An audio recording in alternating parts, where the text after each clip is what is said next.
नाताळ सण आणि सलग लागून आलेल्या सुट्टीमुळे किनारपट्टी हाऊसफुल झाली आहे। पर्यटक मोठ्या संख्येने किनारपट्टीवर दाखल झाल्याने किनाऱ्यावर पर्यटकांची तोबा गर्दी पाहायला मिळते। खूप चांगलं आहे। इथे आपल्याला खेळण्यासाठी पाण्यात खूप सारे राईड्स आहेत। आम्हाला इथे खूप छान वाटलं। सध्या तरी सुट्ट्या सरत्या वर्षाला निरोप देण्यासाठी आणि नववर्षाच्या स्वागतासाठी पर्यटकांची गर्दी वाढली आहे। पुढील काही दिवस पर्यटकांचा मुक्काम कोकणातल्या समुद्र किनाऱ्यावर असणार आहे। त्यामुळे कोकणातील समुद्रकिनारी पर्यटकांनी गजबजल्याचं पाहायला मिळत आहे। त्यामुळे कोकणातील समुद्रकिनारी पर्यटकांनी गजबजल्याचं पाहायला मिळत आहे। कोकणातील स्वच्छ आणि सुंदर समुद्र किनाऱ्याचा मनमुरादपणे पर्यटक आनंद घेत आहेत।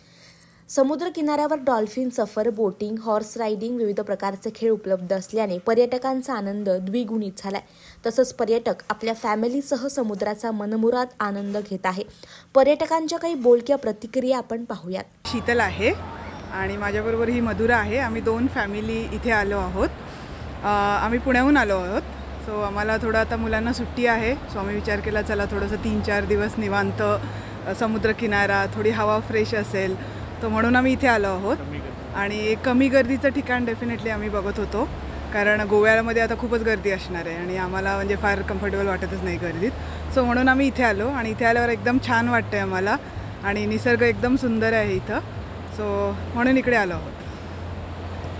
मी पुण्यावरून आली आहे। आम्ही काल रात्री इथे आलो होतो। खूप मस्त वाटलं आणि खूप आकर्षक असा हा समुद्र आहे।